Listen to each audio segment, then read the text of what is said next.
Kajian Kitab.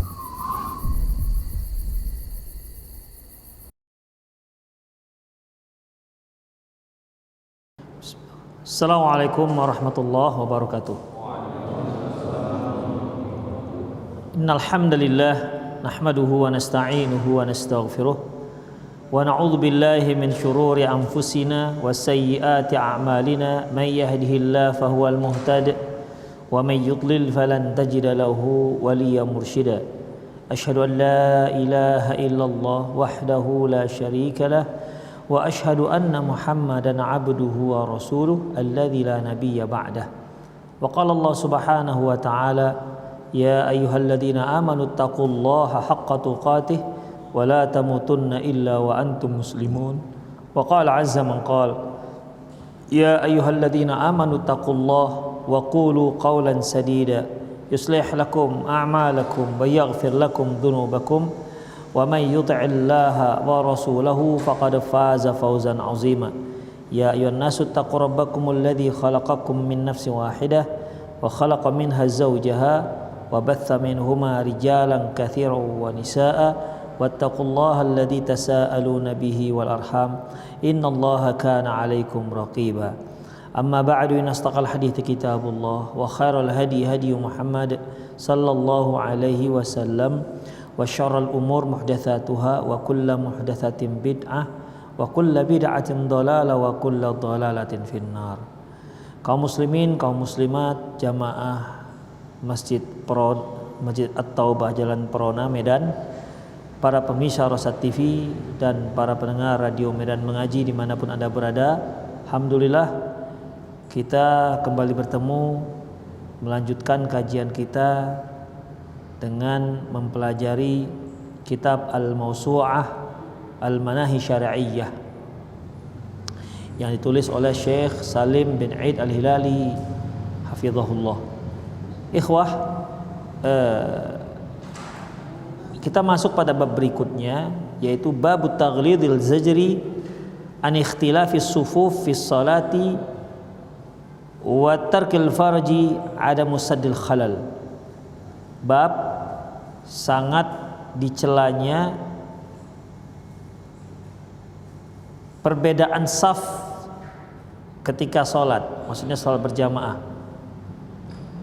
Ikhtilafu as-sufuf maksudnya tidak lurus dan membiarkan celah yang ada dalam saf, tidak merapatkannya.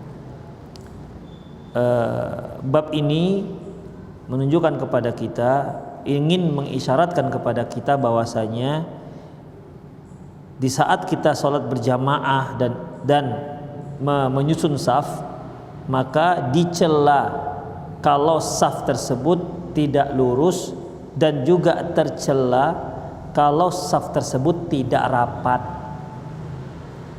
Ya, saya ulangi, dicelanya saf yang tidak lurus dan dicelanya saf yang tidak rapat. Artinya ketika seorang imam melihat safnya tidak lurus, maka dia harus meluruskan.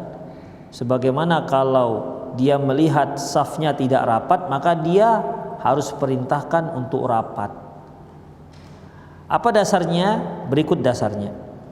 Ani bin Mas'udin radhiyallahu anhu, dari Abdullah bin Mas'ud radhiyallahu anhu qala, dia berkata, kana Rasulullah sallallahu alaihi wasallam yamsahu manakibana fis shalah. Nabi sallallahu alaihi wasallam mengusap pundak-pundak kami ketika salat. Ketika salat di sini bukan pas salat berlangsung beliau mengusap pundak, enggak. Maksudnya fis shalah di sini ketika menyusun saf. Jadi Rasulullah memegang pundak-pundak para sahabat, memastikan bahwasanya antara pundak yang satu dengan pundak yang lain itu sudah sejajar dengan cara memegang-megangnya. Demikian ikhwah. Ya, jadi fis shalah di sini, ya, fis shalah di sini bukan di saat sedang salat, yang enggak mungkin. Rasulullah memegang-megang pundak para sahabat ketika sedang salat, padahal kan beliau yang bertindak sebagai imam. Wa yaqulu, beliau katakan, istawu luruskan, Wala takhtalifu, jangan kalian berselisih. Maksudnya luruskan, jangan mereng-mereng. Itu artinya. Wala takhtalifu fatakhtalifa qulubukum. Janganlah berselisih bahu, berselisih saf, maka hati kalian pun akan berselisih. Artinya begini ikhwah, luruskan saf, ya, luruskan saf, janganlah sampai saf tersebut miring.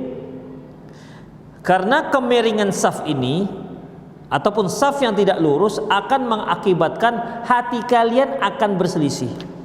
Itu dia. Berselisih di sini artinya tidak bisa bersatu. Ya.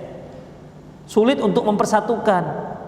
Ini menunjukkan bahwasanya ikhwah, ternyata praktek sholat kita itu juga bisa mengakibatkan berpecahnya kaum muslimin. Kita baca dulu lah ya. Liyaliani minkum ulul ahlami wan nuha. Hendaklah yang ada di belakangku, yaitu orang-orang yang bijak dan orang-orang yang cerdas. Summal ladzina yalunahum, kemudian yang setelah mereka. Summal ladzina yalunahum, kemudian yang setelah mereka. Artinya ikhwah, yang tepat berada di belakang imam itu adalah orang-orang yang cerdik, orang-orang yang faham tentang apa kewajiban dia sebagai orang yang berada di belakang imam. Ya, ketika terjadi apa-apa misalnya, atau imam batal misalnya, maka sudah otomatis orang yang ada di belakang imam itulah yang menggantikannya. Makanya tidak boleh sembarangan orang yang berdiri di belakang imam. Yang mereka tidak pandai mengimami, jangan berdiri di belakang imam. Sebab nanti ketika imamnya batal, dia tidak bisa maju karena dia memang nggak pernah mengimami orang sholat. Bukan masalah dia tak hafal, bukan. Karena bisa orang hafal, ketika dia jadi imam hilang hafalannya. Benar. Hilang hafalannya, gemetar lututnya. Ya, saya dulu awal-awal waktu di Pakistan diangkat jadi imam, gemetar lututnya. Padahal ayatnya ayat hafal luar biasa, tapi gemetar. Sudah ditekan-tekan kaki, gemetar juga dia, nggak tahu kenapa. Jadi begitu ikhwah. Yang seperti ini kan tentu nggak bisa di belakang imam. Ya, nggak bisa di belakang imam. Makanya orang-orang yang paham tentang hukum-hukum sebagai seorang imam, dan juga mereka yang bisa mengingatkan imam ketika salah. Berarti kan nggak sembarangan orang di belakang imam ikhwah.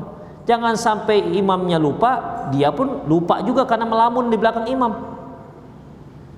Kan banyak orang-orang melamun, ya kan?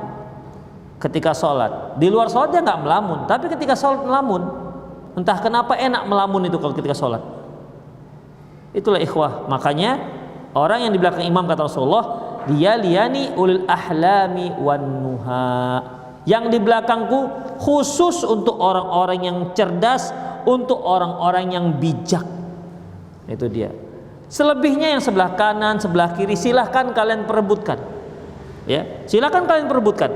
Yang kiri, yang kanan silahkan. Tetapi khusus untuk di belakang imam itu hanya untuk orang khusus. Demikian. Makanya boleh. Ya ikhwah, kita kosongkan pas di belakang imam. Misalnya ada, kalau pilot ada co-pilot kan, kalau ini imam co-imam lah berarti ya. Demikian, cadangan. Itu dia. Misalnya ikhwah, lagi duduk di antara dua sujud, batal imam, pergi imamnya. Ya nggak ngerti kan, gimana ya caranya? Kita duduk, apa mengesot? Apa bagaimana? Kan bingung dia. Oke lah masih lagi duduk. Kalau pas sujud gimana? Pas sujud batal imam. Kan nggak bisa Allahu Akbar lagi, dia sudah batal. Begitu ditengok, udah nggak ada imamnya. Atau saya batal kata imam, boleh ya? Boleh. Karena lagi sujud kan bisa nggak tahu. Boleh kita katakan imam yang batal, saya sudah batal. Nah, demikian. Yang di belakang imam tuh harus tahu gimana caranya. Jangan sampai pas sujud dia ngesot begitu, woi sampai berapa meter ke depan tuh, aduh kasihan sekali kan. Karena kan ketika sujud nggak boleh diangkat, ya kan? Digeretnya lah begitu, bebirat lah kawan. Itu karena nggak paham. Ya bisa saja kan dia Allahu Akbar, dia yang mimpin Allahu Akbar walaupun masih di saf, baru kemudian dia pergi ke depan. Makanya ikhwah, harus orang-orang yang sudah punya insting ataupun punya ilmu untuk menjadi imam. Itulah khusus yang di belakang imam. Ani bin Umar radhiyallahu anhuma anna Rasulullah sallallahu alaihi wasallam qala, bahwasanya Rasulullah sallallahu alaihi wasallam bersabda, aqimus sufuf, tegakkan saf kalian.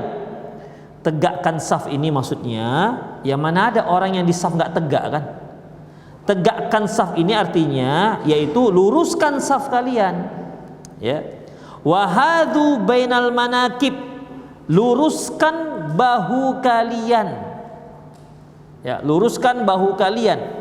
Jadi ikhwah, yang menjadi standar lurusnya saf itu bahu, bukan jari kaki bagian depan, bukan jempol kaki.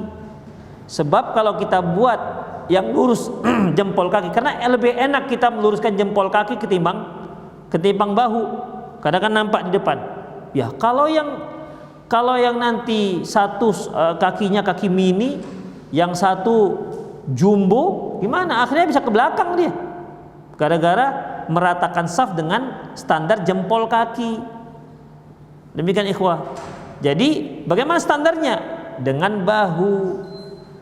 Itu dia. Pokoknya kalau bahu kita sudah rata, berarti sudah lurus lah itu saf. Itu ikhwah.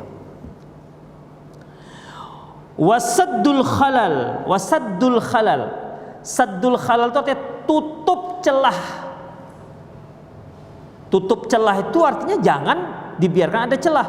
Kalau segini, ini masih bercelah namanya. Tidak ada celah itu yang 2 meter, semeter, itu bukan celah namanya. Udah lorong namanya itu. Ya. Yang celah itu pasti sedikit, ya kan? Yang namanya celah itu pasti sedikit. Misalnya nih ada keramik, ya kan, natnya nggak beres, ini ada celah-celahnya. Biasanya yang namanya celah itu pasti sesuatu yang sedikit. Itu dia. Jadi kalau ada yang mengartikan celah itu ya paling nggak setengah meter, itu bukan celah lagi namanya. Demikian ikhwah, itu lorong namanya, bisa seperti itu. Jadi berarti yang disuruh tutup oleh Rasulullah dihilangkan ya celah yang dikit-dikit itu, yang biasanya orang kalau sholat ada setengah jengkal, itu saddul khalal, tutup, rapatkan dia sehingga tidak ada lagi celah. Ini perintah Rasulullah Sallallahu Alaihi Wasallam, dan nanti akan kita lihat hadisnya. Dari hadis-hadis yang akan kita bacakan akan tahulah kita ini hukumnya wajib atau sunnah. Itu dia, akan tahu kita nanti. Karena kan sebagian orang nggak apa-apa lah nggak rapat, ya kan? Nggak apa-apa lah nggak rapat, nggak wajib kok, begitu. Yang penting sholat nggak batal. Nah, itu dia ikhwah. Jadi dalam masalah ini, apakah memang saf yang memang renggang itu dapat membatalkan sholat apa tidak? Nah, nanti akan kita bahas. Rasulullah katakan saddul khalal, rapatkan saf, hilangkan celah. Itu hilangkan celah. Berarti kalau sudah hilangkan celah, harus lengket antara kaki dengan kaki dan bahu dengan bahu. Nanti akan ada penjelasannya. Yang dilengketkan itu apa? Apa saja yang dilengketkan? Apakah telinga dengan telinga? Nggak mungkin kan kalau telinga dengan telinga. Kalau bahu masih mungkin.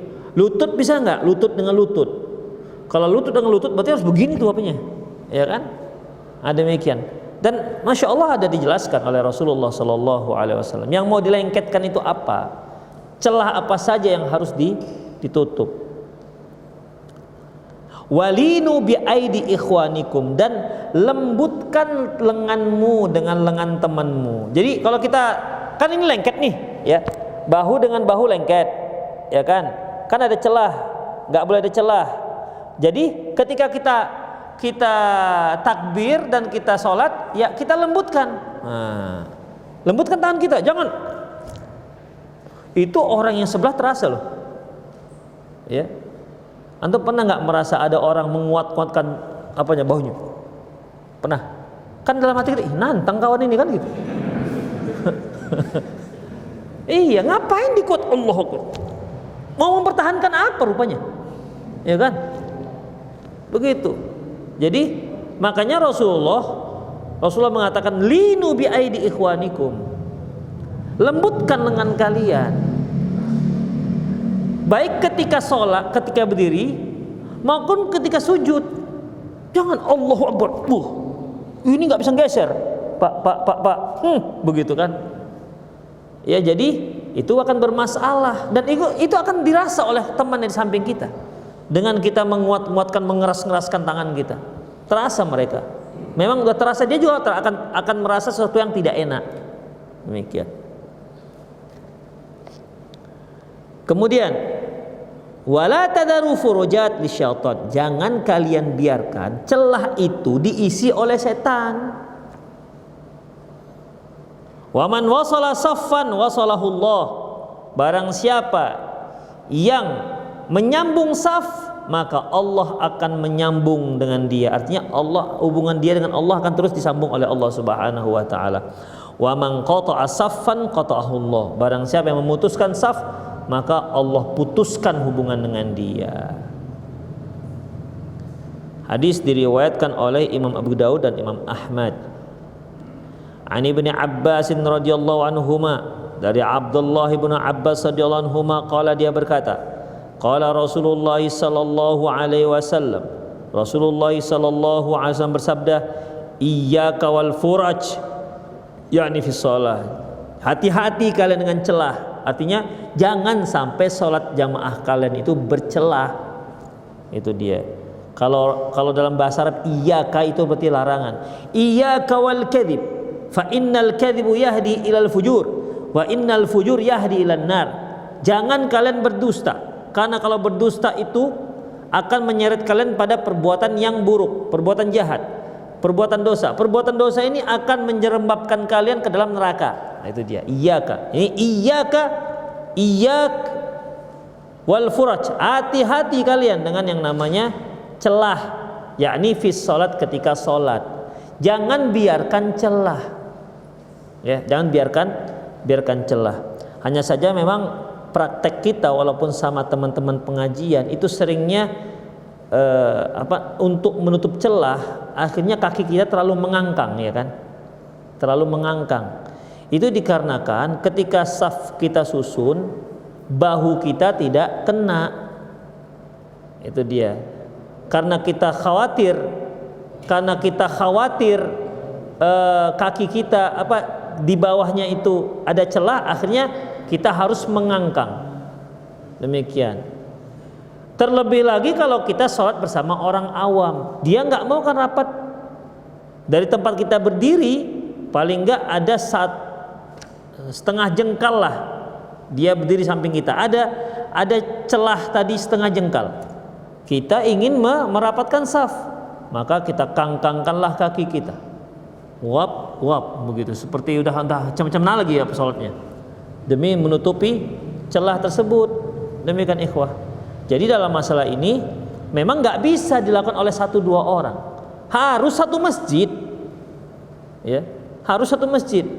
Ya walaupun gimana ya, perlu ada sosialisasi, karena apalagi yang para senior yang nggak belajar lagi, sudah mencukupkan pengetahuan dia waktu masih muda. Nah itu kalau kita rapatkan kaki kita, malah dia geli, ya, dia merasa nggak khusyuk kalau rapat kakinya dengan kaki kita. Demikian ikhwah. Yang rapat kaki kadang-kadang juga banyak kendala, bukan rapat tumitnya, rapat kelingkingnya. Kalau kelingkingnya lembut masih mendingan, ada kelingking yang runcing kukunya. Begitu nyentuh kita, 4 rakaat kita tahan kan? Karena begini, demikian. Ada yang kelingkingnya itu agak lembut, oke lah, masih bisa kita rapat-rapatkan, ya kan? Kelingkingnya yang tajam ini, ikhwah, Itu dia.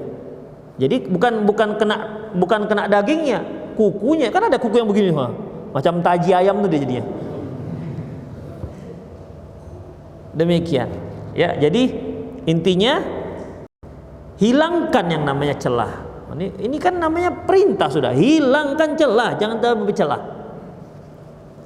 Min fiqhil bab, di antara fikih bab, tahrimu qat'is sufufi fis salati wa ikhtilafiha. Haram hukumnya memutus saf dalam salat dan saf yang tidak lurus. Dan juga haram hukumnya tarkul furajati syaitan. Dan juga haram hukumnya membiarkan celah diisi oleh syaitan. Ada musaddil khalal, tidak merapatkannya.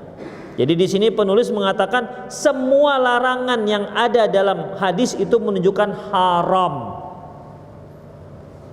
Pertama, memutus saf, ya, memutus saf. Kemudian saf yang enggak lurus, ini haram. Kemudian tidak merapatkan, membiarkan adanya celah sehingga diisi oleh syaitan.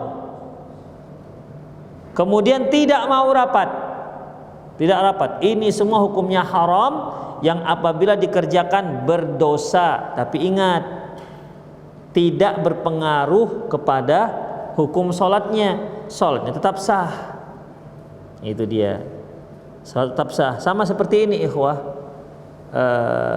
Sudah kita pelajari bahwasanya sholat berjamaah itu ada khilafiyah di kalangan para ulama dalam penentuan hukumnya.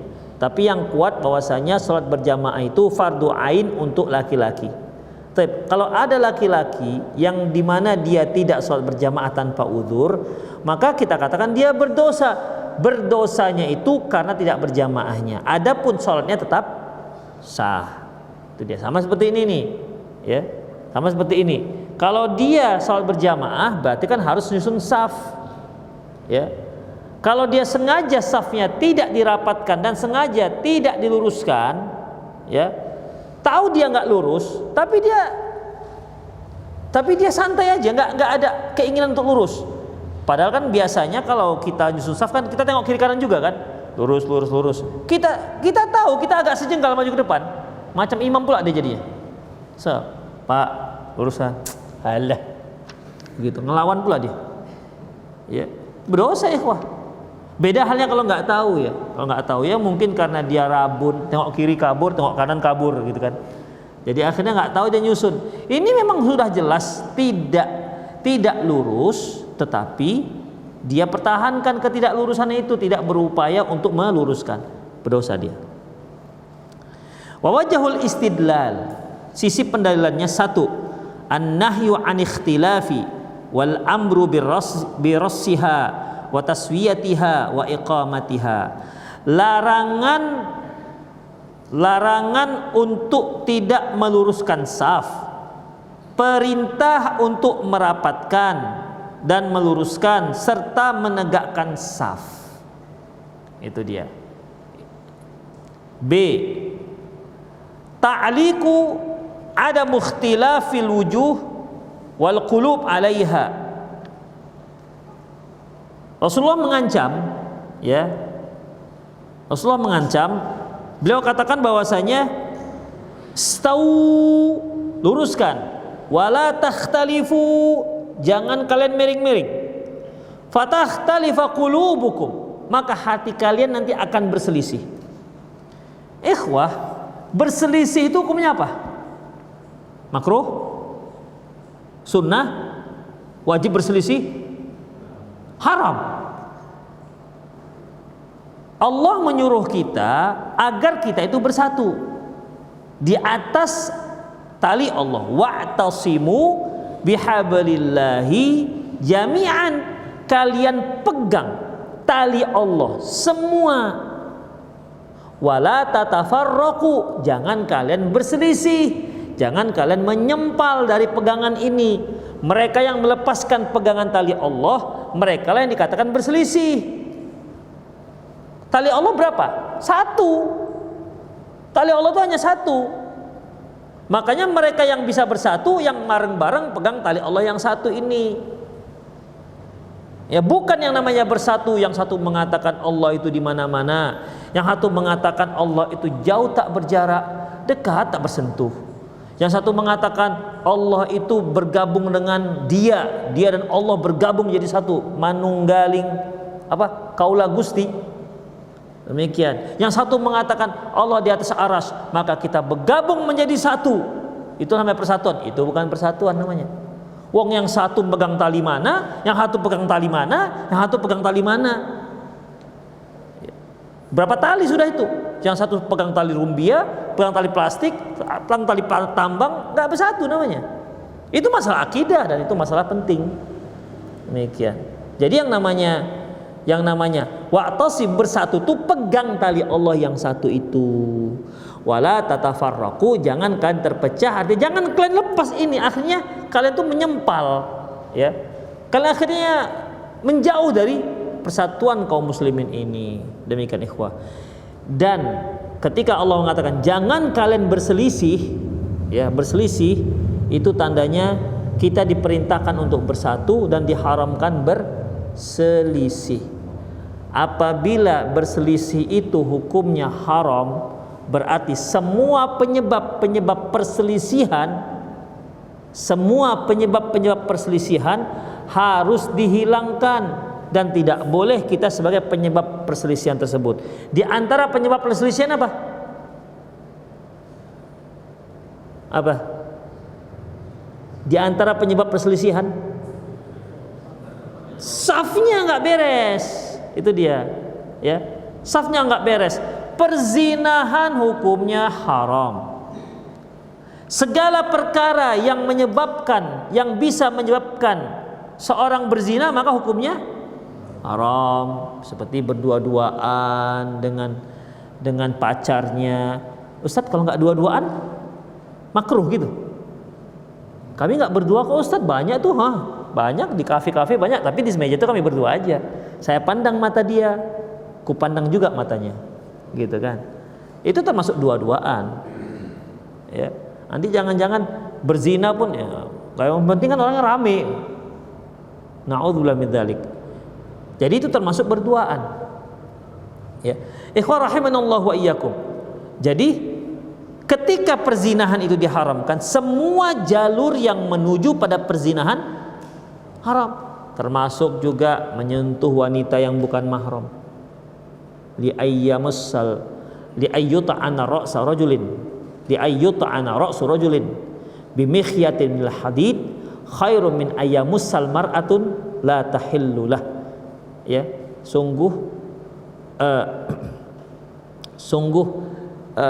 kepala seorang itu ditusuk dengan besi itu lebih baik ketimbang dia menyentuh wanita yang bukan mahram. Mengapa demikian? Karena dari sentuhan inilah bisa nanti menuju kepada yang diharamkan. Apa saja yang bisa menuju pada perzinahan maka itu diharamkan. Bacaan yang yang porno, ya kan, baca aja tuh. Masa sih nengok huruf haram Ustadz, nengok huruf? Iya, tapi kan huruf itu tersusun dari kata-kata. Kata-kata itu kalau disusun jadi kalimat, arti kalimat itu ngapain? Demikian. Apalagi Pak Jomblo, ya kan, yang membacanya. Terbayang kawan lah gitu, kayak gini ya. Belum nampak hakikinya. Demikian ikhwah, haram. Itu membaca. Kalau lagi yang lain, ngeten orang mandi, haram. Ya, tapi Ustaz cuma nampak kepalanya aja masuk. Itu mengarah pada perzinahan. Demikian ikhwah rahimanallahu wa iyyakum. Ya, ini juga seperti itu. Perselisihan itu diharamkan. Berarti segala perkara yang bisa menyebabkan perselisihan, maka itu berarti diharamkan. Termasuk yang kata Rasulullah sebagai penyebab perselisihan adalah gak beresnya dalam menegakkan saf. Itu dia. Berarti tidak beresnya menegakkan saf hukumnya juga menjadi haram.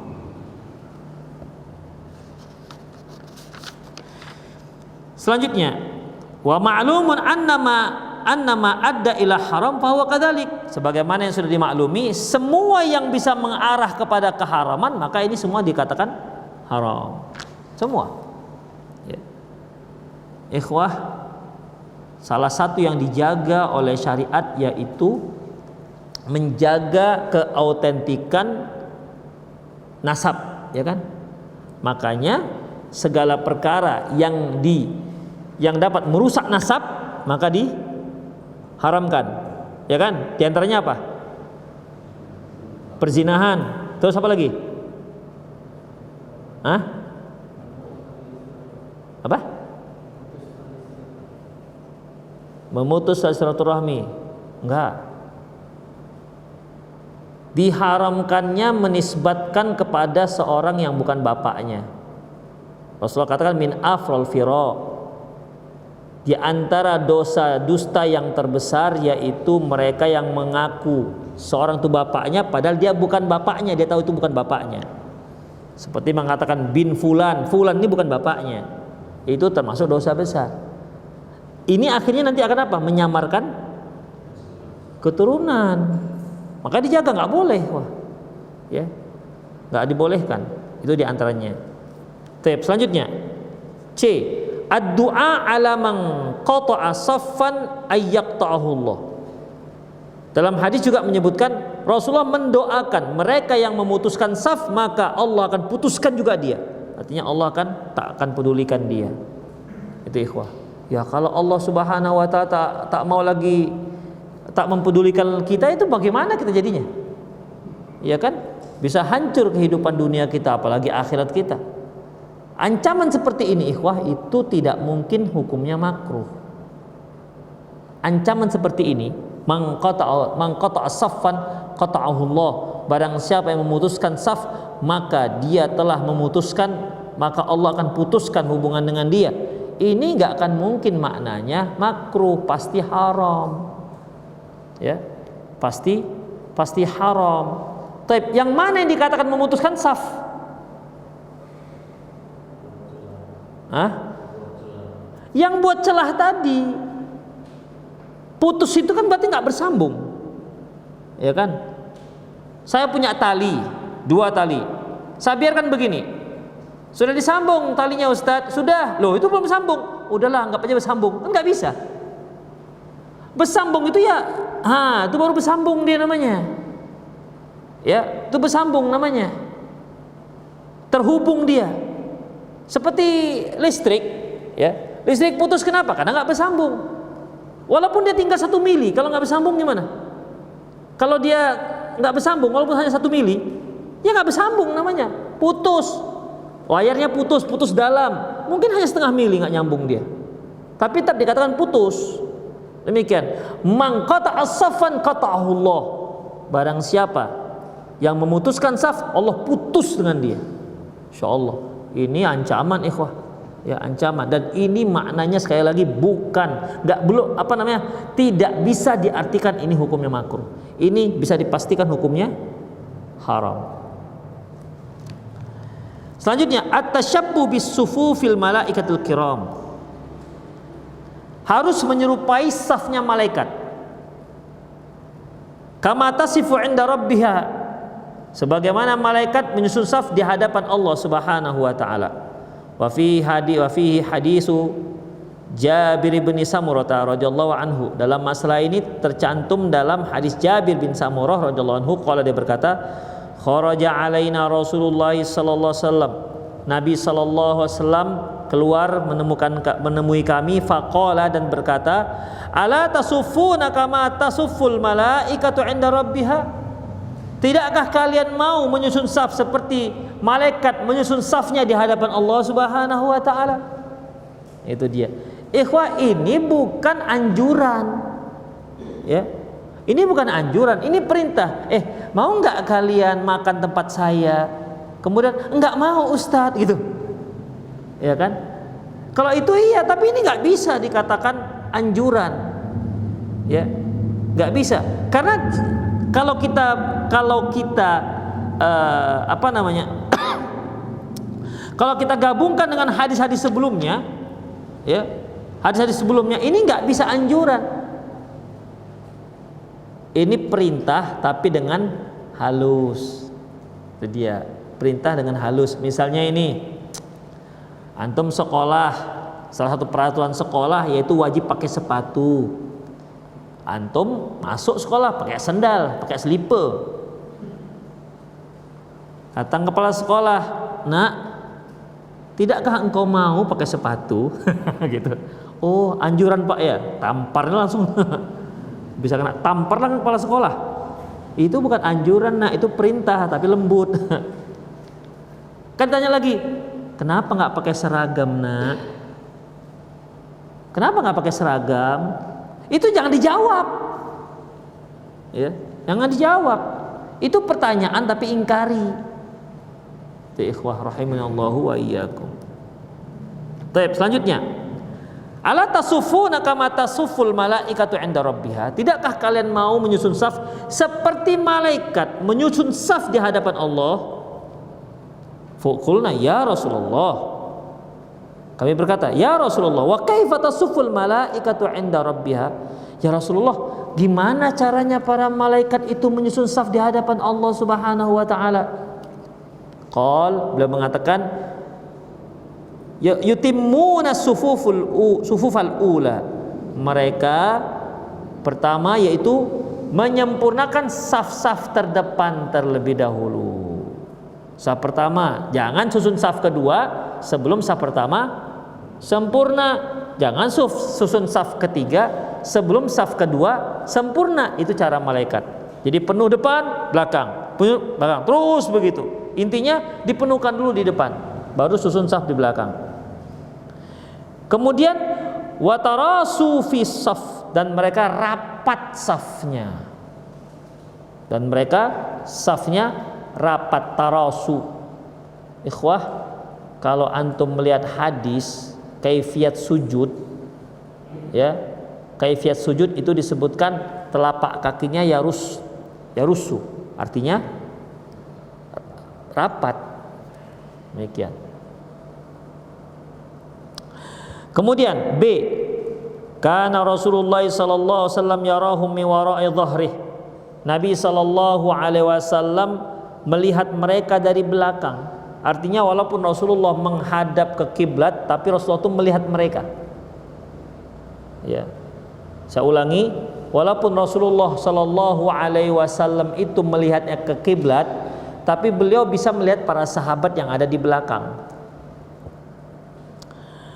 Kemudian wa fi hadis, masalah ini disebutkan dalam hadis Anas radhiyallahu anhu, qala, dia berkata, qala Rasulullah sallallahu alaihi wasallam, aqimus sufuf, tegakkan saf, fa inni arakum min wara'i dhahri, karena aku bisa melihat kalian dari belakang. Tadyiqu madakhil syaitan, yaitu mempersempit celah masuknya setan.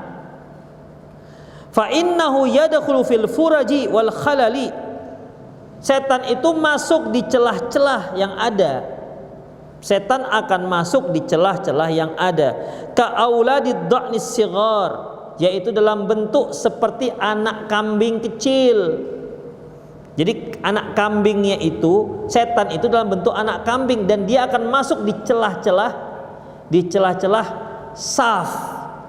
Jika saf tersebut ada celahnya, tapi kalau nggak ada celahnya, dia tidak masuk. Ustadz, anak kambing itu kan besar, ya kan? Sementara celah kami hanya berapa lah, paling 3 sentinya Ustadz, kan nggak bisa juga masuk anak kambing. Nah, gimana? Ini berarti yang celahnya 30 cm, makanya masuk anak kambing. Kalau besar lagi bapaknya yang masuk. Jadi gimana kita jawabnya? Kan biasanya saf itu kan nggak ada yang 30 cm renggangnya kan, kecuali sekarang lah kalau ada corona kan. Umumnya kan paling 3 cm, 5 cm kan gitu, 4 jari gitu kan. 4 jari bisa masuk anak kambing? Nggak bisa. Terus gimana ini jadinya? Berarti bolehlah kalau renggangnya 4 jari atau 5 jari. Yang penting jangan sampai sebesar anak kambing gitu. Gimana jadinya? Gimana jawabnya? Jawabannya ikhwah, perhatikan. Fa inna syaitan yadkhulu fil furaji wal khalal. Setan tuh masuk di celah-celah, ya, saf itu. Dia seperti bentuk anak kambing. Gimana? Udah dapat jawabannya? Apa? Terus?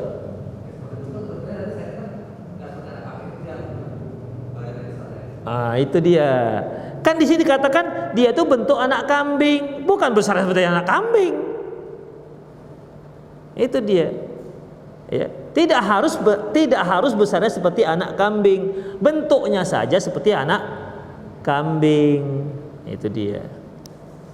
Namun dia bisa masuk ke celah-celah.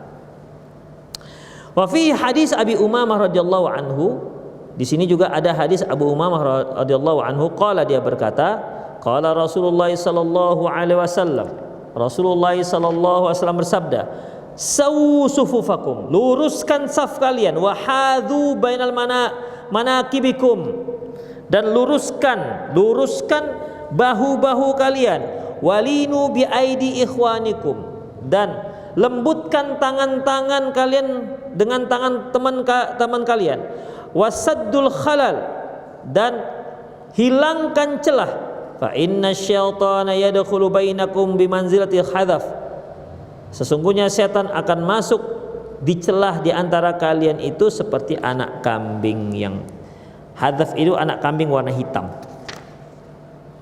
yakni auladud dha'nis sighar, anak-anak kambing. Kemudian ikhwah, husnus saffi wa iqamatihi min husnis salat wa iqamatiha wa tamamiha. Bagusnya kita menyusun saf itu berarti kita dengan menegakkan, itu menunjukkan bahwasanya bagusnya salat kita, dan berarti kita telah menyempurnakan dan menegakkan salat.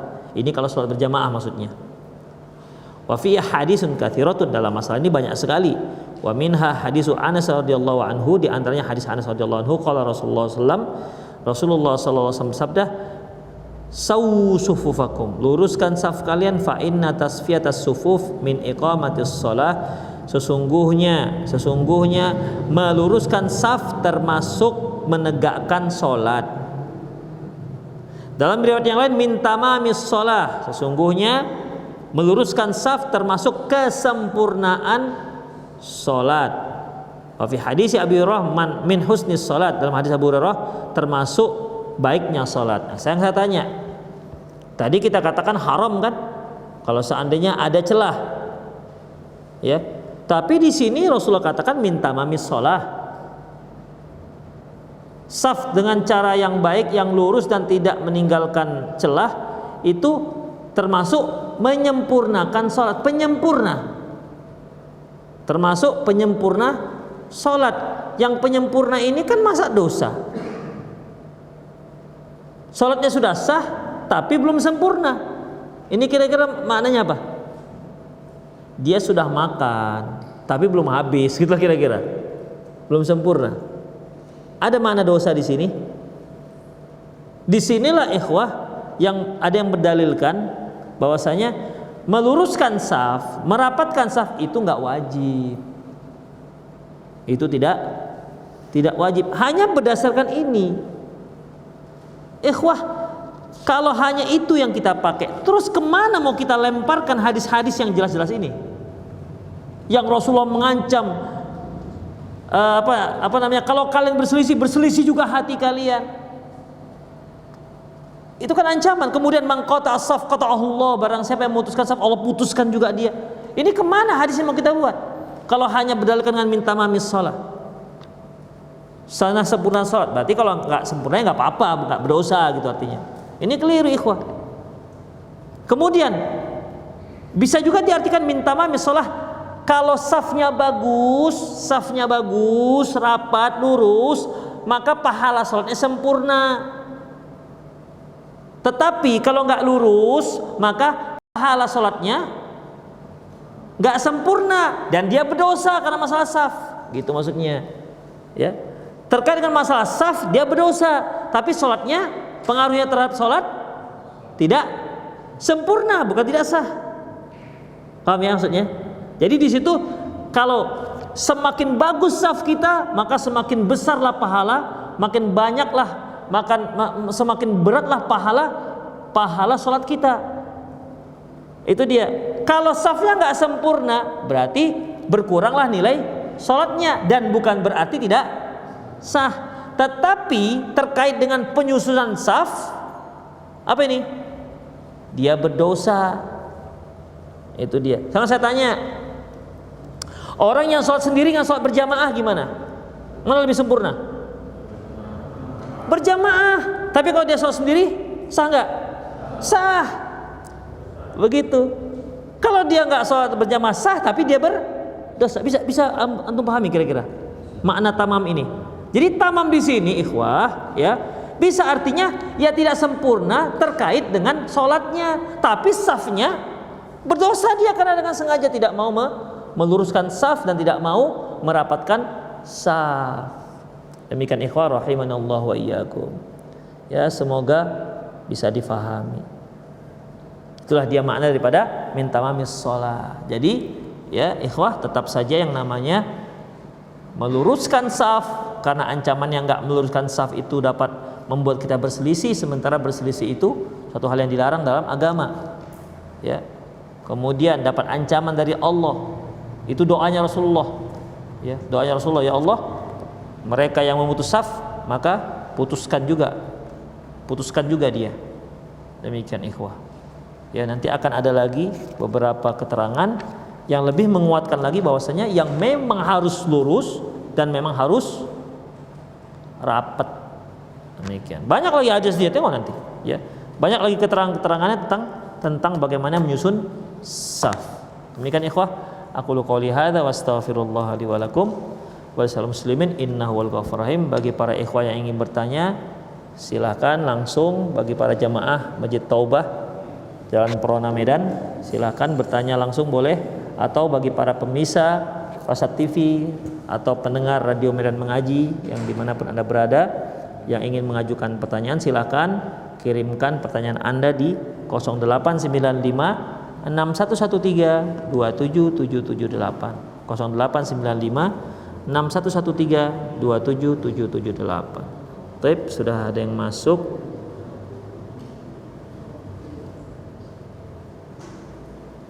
Assalamualaikum warahmatullahi wabarakatuh. Ana hamba Allah dari Kisaran, Sumatera Utara. Afwan, ana izin bertanya. Ana bertanya beda tema tentang kajian. Ana pernah dengar bahwasanya ada jin korin dan malaikat korin. Apakah itu benar, Ustadz? Allahu alam masalah jin ini. Assalamualaikum Ustadz, apakah perbuatan bid'ah tidak mendapatkan dosa, hanya tersesat saja? Mohon penjelasan. Ikhwah, kalau yang namanya bid'ah itu pasti berdosa, ya. Kalau seorang itu sesat dalam kehidupannya, sesat beragama, tidak sama dengan sesat jalan. Kalau antum pergi ke rumah saya di Simpang Lowo, salah belok simpang, antum nggak berdosa. Saya telepon, kemana? Belok kiri, belok kanan. Belok kiri Ustadz, antum sesat, kan begitu kan? Tapi antum marah bilang sesat. Oh iya sesat ya Ustadz. Ya udahlah balik, kan begitu kan? Tapi coba antum ngaji di mana? Sana. Oh sesat antum, marah nggak? Kan gitu kan? Jadi sesat yang dimaksud ini yaitu salah dalam memahami agama Islam, salah akidahnya, salah ibadahnya, mendapat info yang tidak benar sehingga salah, maka dia lari dari jalan yang lurus.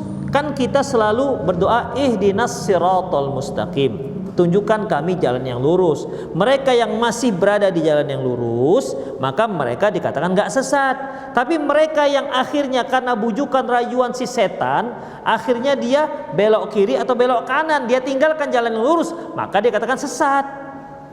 Karena kalau dia belok kanan, belok kiri, dia tinggalkan jalan lurus, ini ujung-ujungnya tidak surga, ujungnya adalah neraka. Gak ada manusia yang mau masuk neraka, ya, gak ada manusia yang mau masuk neraka. Demikian. Kita saja misalnya kalau mau cari alamat, kita katakan, oh itu salah jalan, balik. Kita mau balik kan? Karena tujuan kita bukan itu. Semua manusia, semua tujuan hidupnya kemana di akhirat nanti? Surga semuanya. Ya, orang Kristen juga mengatakan surga, Yahudi mengatakan kami mau surga. Semuanya kepingin masuk surga. Tapi surga itu kan satu, nggak banyak, nggak ada kaplingan itu nggak ada. Surga aja begitu satu tempat. Dan jalan menuju surga itu satu, nggak ada surga blok A, blok B, blok A 35, nggak ada begitu. Ya, jalan ke sana hanya satu, jalan yang besar, jalan yang lurus ini. Adapun jalan yang kiri kanan sebagaimana dikatakan Rasulullah Sallallahu Alaihi Wasallam itu ujung-ujungnya neraka. Mereka yang menempuh jalan kiri dan kanan ini, ikhwah, sadar nggak dia kalau dia menuju neraka? Hah? Nggak sadar. Kalau dia sadar, nggak akan mungkin. Biarkan aja lah, neraka lah, nggak masalah. Nggak mungkin. Itu nggak waras namanya. Hah? Di ujung baru dia tahu. Makanya dia diajak kawannya, ujung-ujungnya neraka. Ya Allah, nyesal aku ikut kau. Kan begitu kan? Ya. Apa kata dalam Al-Quran? Rabbana ata'na sa'adatana wa kubara'ana fa'adalluna sabila. Ya Allah, kami mengikuti pemimpin-pemimpin kami. Ternyata mereka telah menyesatkan kami. Oh, dia ngajak sana ya, ikut. Nah salah, di ujung baru dia tahu. Itu namanya sesat. Jadi sesat di sini nggak sama seperti sesat jalan. Nggak sama.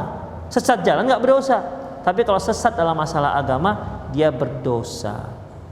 Apalagi terkait dengan masalah bid'ah, sebagaimana dikatakan oleh Sufyan Ats-Tsauri, al bid'atu ahabbu ilal iblis minal ma'siyah. Kebid'ahan itu lebih disenangi iblis ketimbang maksiat. Mengapa? Karena kalau orang melacur, orang main judi, dia tahu itu salah. Coba tanya mbak-mbak pelacur, jangan tanya antum, bahaya. Nanti besok tak tanya. Ya. Mereka tahu itu bahwasanya haram. Iya, mereka tahu itu haram. Demikian. Jangankan khamr, orang yang merokok pun tahu itu rokok nggak bagus. Tapi cemana lah katanya. Cemananya itu yang hadisnya susah tinggalkan. Cemananya itu. Demikian. Tahu mereka nggak bagus. Walaupun mereka ada batu-batu, bagus nggak bang? Tahu sih. Tapi kenapa? Cemana lah. Gitu. Ada yang agak merengkel dikit, ya kan? Oh, tetap dibela-belanya walaupun sambil batu-batu. Sambil batu-batu tetap dibela. Demikian. Dalam hati kecilnya dia tahu itu. Demikian ikhwah. Makanya kalau orang berbuat maksiat, orang tahu ini salah. Tapi ketika orang berbuat bid'ah, dia merasa meyakini dia sedang berbuat kebenaran. Makanya Rasulullah katakan, al bid'atu innallaha hajabat taubata an sahibal bid'ah hatta yada'ha. Sungguhnya Allah itu menutup pintu taubat bagi orang pelaku bid'ah sampai dia meninggalkannya. Dan pelaku bid'ah ini nggak akan mungkin dia tinggalkan kecuali setelah dia sadar bahwasanya itu salah. Itu dia. Kalau dia nggak sadar sampai mati dipertahankannya. Itu ikhwah. Sampai mati dipertahankannya. Jadi ya bid'ah itu berdosa. Ya, yang namanya iblis itu ya semakin besar dosa orang semakin senang dia, semakin suka.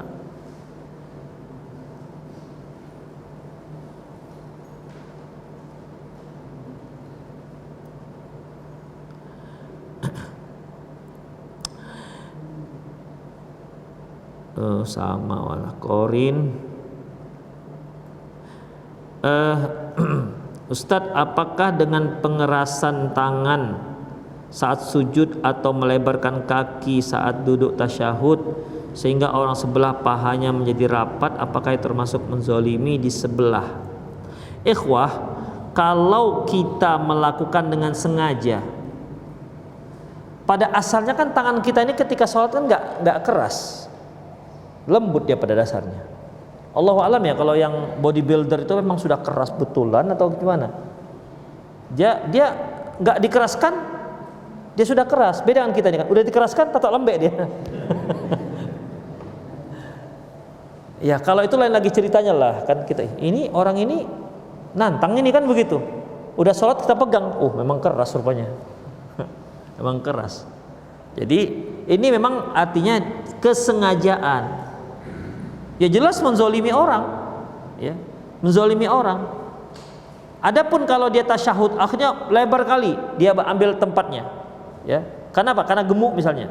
Kan nggak bisa pas itu, nggak bisa ideal kalau tasyahud akhir kan. Harus begini kali dia. Macam kapal mering itu. Yang di sini sebelahnya kan gitu. Ya kan? Yang di sebelah mana mau gini juga. Ya ditahannya lah, mau bagaimana lagi. Ya. Jadi ya yang merasa dia mengambil banyak ruang, ya dia harus tahan. Harus tahan. Demikian ikhwan rahimanallahu wa iyyakum. Intinya kalau di situ ada unsur kesengajaan maka tentu tidak dibolehkan. Antum ada yang bertanya langsung? Ya. Panduan ketika imam batal tetapi nggak ada pintu keluar, itu gimana caranya Ustaz? Lewat mana? Terus yang kedua, bila di belakang imam itu yang ketika Ustaz tadi sebutkan, gimana cara menggantinya ketika imam sudah nggak ada, dalam keadaan sujud atau dalam keadaan duduk, gimana cara? Baik.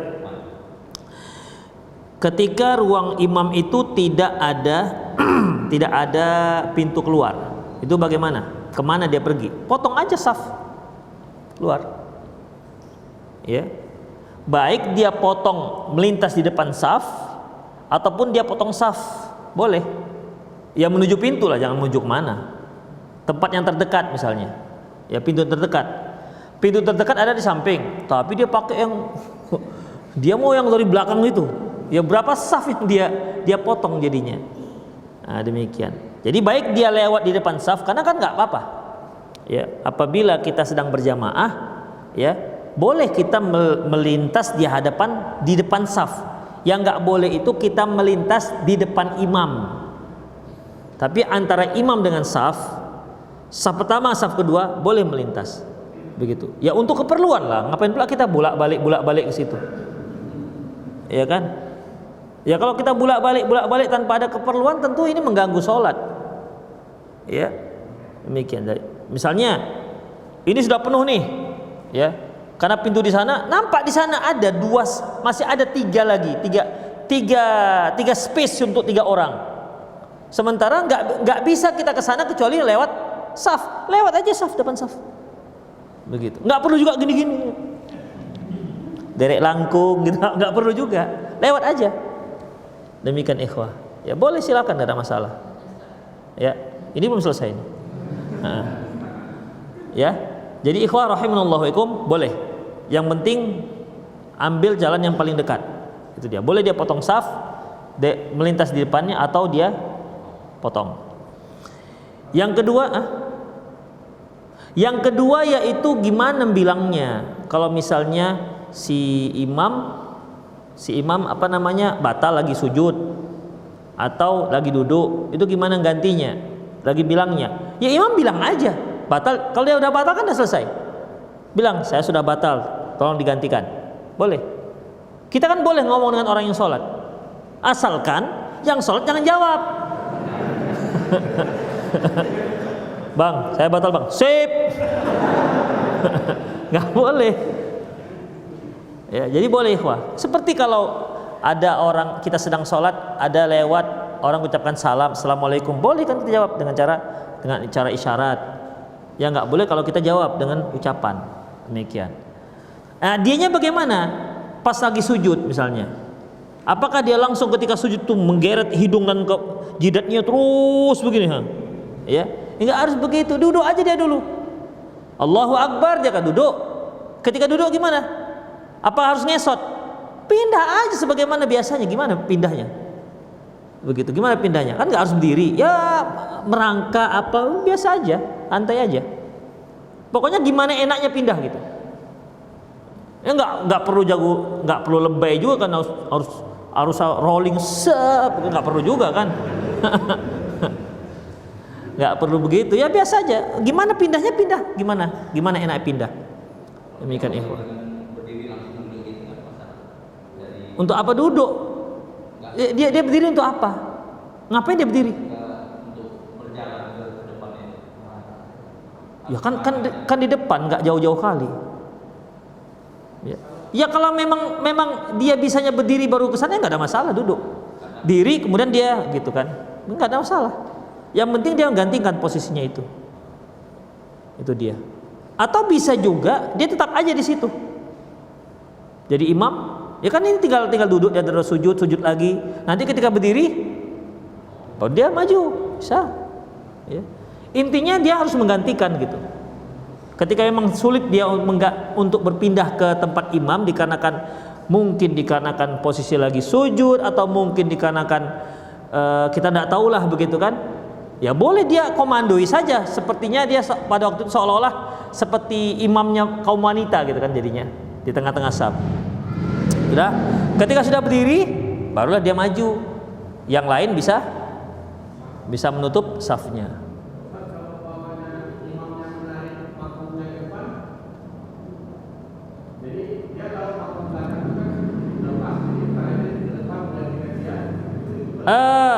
Sebenarnya nggak apa-apa ngomong ditarik, asalkan makmumnya tahu ditarik apa ya. Berarti nggak paham dia.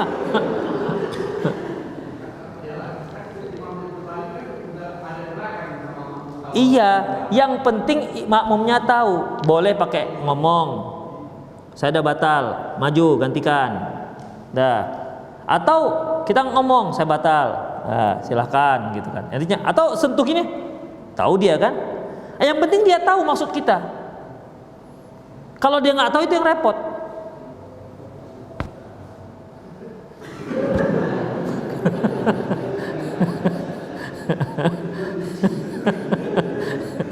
Itu dia, ya. Karena kita kan sudah nggak sholat, kita sudah sholat, itu dia. Jadi cobalah kita berpikir apa cara yang termudah yang cepat dipahami si makmum yang menggantikan kita, itu dia. Itu dia, ya.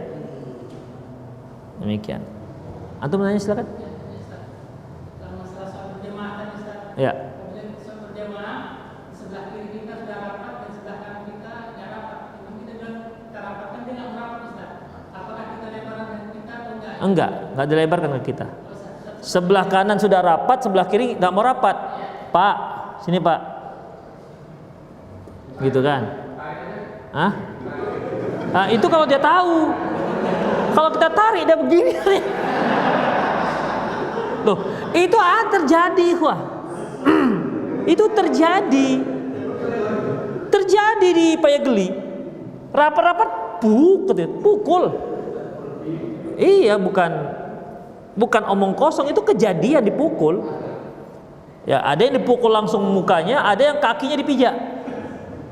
Begitu. Jadi jangan cari berantem lah kalau tempatnya nggak ngerti. Kalau kira-kira ini Pak nggak mau ya sudahlah. Dan jangan dikejar-kejar, jangan kejar-kejar. Nggak usah dikejar-kejar. Demikian. Ya.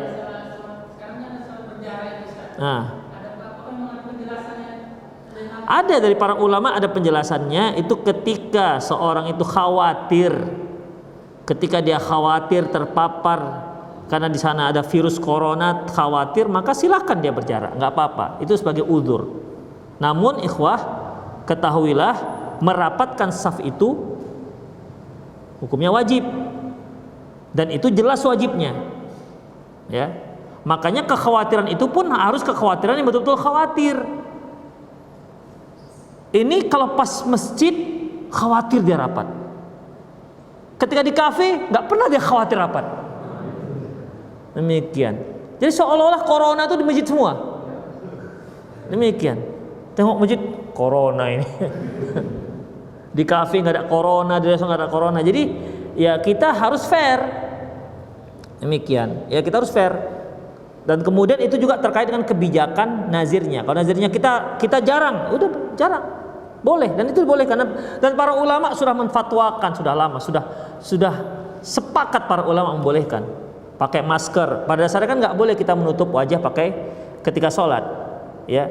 Nah, Rasulullah ayyughatiya rajulu fi sholat famuhu fi sholat. Nabi melarang seorang itu menutup mulutnya ketika sholat. Demikian, ya. Tapi hukumnya ini tidak haram. Kenapa demikian? Karena Rasulullah pernah mengatakan idza tasa'aba ahadukum fis sholati falyaqdim mastata' wal yadhfahu fi yadayhi fi. apabila salah seorang kalian sholat dan dia menguap, maka hendaklah dia falyaqdi mastata', dia tahan semampunya.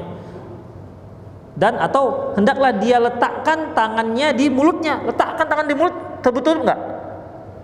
Tertutup kan? Kan tertutup namanya. Berarti menutup mulut ketika sholat itu hukumnya enggak haram. Hukumnya makruh. Dan makruh itu hilang apabila ada keperluan. Apabila ada keperluan. Kapan tadi keperluannya? Ketika nguap. Kalau enggak setan masuk. Tahan. Begitu dia. Jadi Ustadz ada nanya, Ustadz kalau kita pas pakai masker kemudian kita menguap, kan itu tutup dengan masker, boleh kita menguap? Begitu. Ikhwah, menguap itu jangan sampai mulut terbuka. Gak tahan rahang kita menahan, bantu pakai tangan. Jadi bukan dia menguap tertutup, gitu, begitu. Mulutnya terbuka tapi ditutup oleh tangan, ya enggak, tetap masuk setannya. Ditahan, jangan sampai terbuka, gitu ikhwah.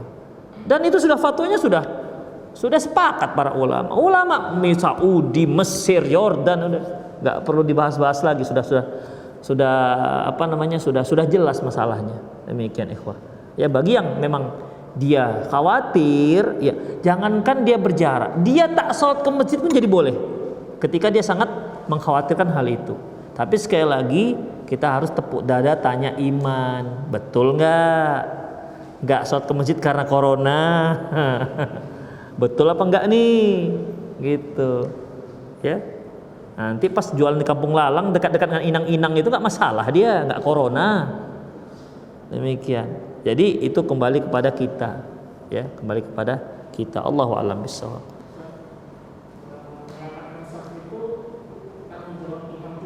Ya.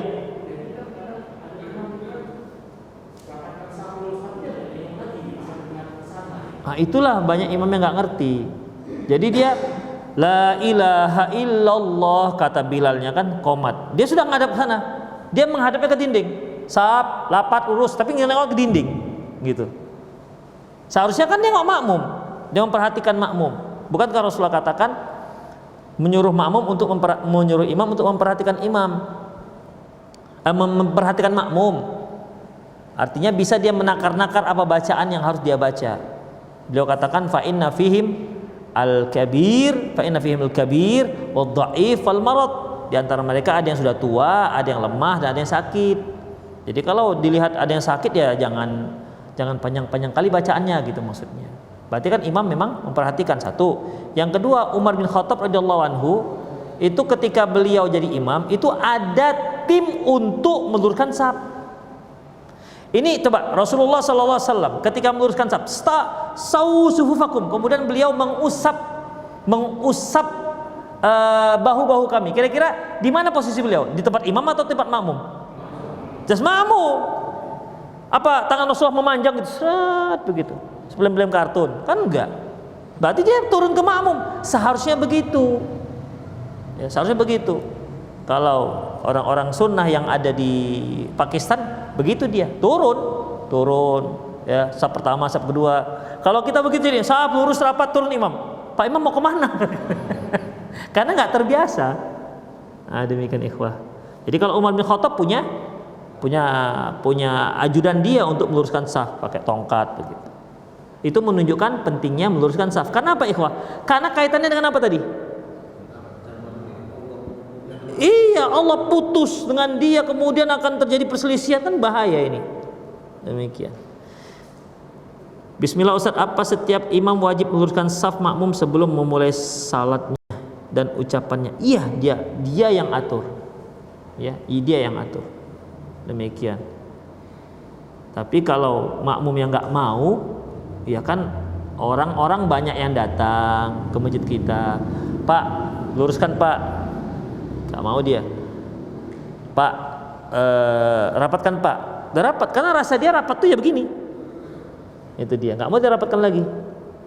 Demikian, ya sudahlah. Artinya perlu ada sosialisasi, perlu ada edukasi untuk dia khusus begitu. Jangan kita edukasi dia sementara ini mau sholat nih. Ntar ya, saya mau ngajari dia dulu. Gak bandal, cuman gak tahu gitu ya. Ketidaktahuannya itu membuat dia bandal. Membuat dia jadi bandal.